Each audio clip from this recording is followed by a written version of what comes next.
After our Halloween episode, the invasion of the alien wasps, where literal wasps entered my house, about 50 of them at a time after dealing with them one or two at a time, found their nest. Check this episode out again. It's our last episode in October. The accidental Halloween episode. That nightmare, knock on wood, seems to be over. And what happened was we had basically blocked off the place where the wasps, wood wasps I found out, were taking wood from the house and going to build their nest, which I found a nest in the neighborhood that was huge, about 500 feet from the house. So anyways, these huge wasps, 2-inch long wasps, were getting in our house, trapped accidentally, like 50 of them, blocked off, containment area in the living room. And it was basically like a month. And it's been crazy, but we finally got them out. I am now the owner of a bee suit, hilariously, and that was my first EVA. I'd always hoped it would have been training to be an astronaut, but no, wasp or not. And it was crazy, but I learned a lot. I learned two major things from that I think, at least if you're brand new to space, it might be interesting. It's going to be obvious to anyone that's actually done a spacewalk, but not many of us have, so give me a break. Anyways, number one, we are stupid as humans when there's stress.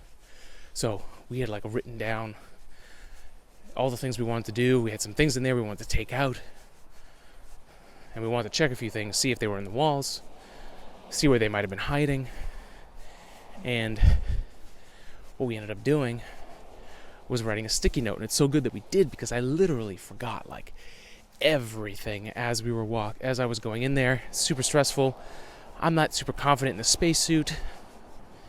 It's my first time doing this. I can't really see, and I couldn't really hear the lovely Sarah who was helping me with this, and it was crazy.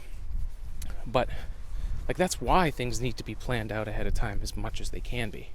And then you have to find the balance of, well, are we in analysis paralysis where we're not getting anything done because we're overthinking it? Have we reached 85%, which is plenty of margin, and we could still build on that, and then spend a long term refining through practice that final 10%, 15% to get the 95%, 100%,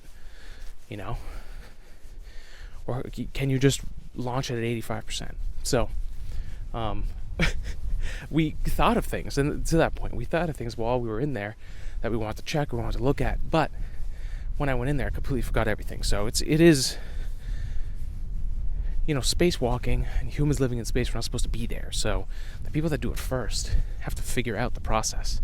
The reason that flying on planes is so natural, and we can do it on the regular, is because a bunch of crazy test pilots did all that stuff early so we could understand it, and then we built procedures and we moved on. But that was a big thing where it's you really need to practice this before you go out there, because obviously getting stung by a giant wasp would suck, but also getting dying in the vacuum of space sucks too. So that's the crazy thing about all the tools they designed around the spacesuit, right? Which goes into our second point, which is the lack of dexterity and mobility, and specifically with the gloves. I noticed that with these, where they're just, big cloth gloves. And I had the most dexterity, interestingly enough, on the seam on the thumb, because that was the side of the finger that I'm touching. If I'm bringing my pointer finger and my thumb together, you'd hit that seam of the thumb, and that was actually where I could manipulate things if I had to grab them. But it made me think, are there special patterns we can knit into the fingertips of gloves for astronauts that wouldn't decrease the effectiveness of them, right? We don't want them to be weaker, but if you can add other points where the astronauts can have mobility and touch, grab things in different ways, I think that's something you can train. I think that would be super valuable.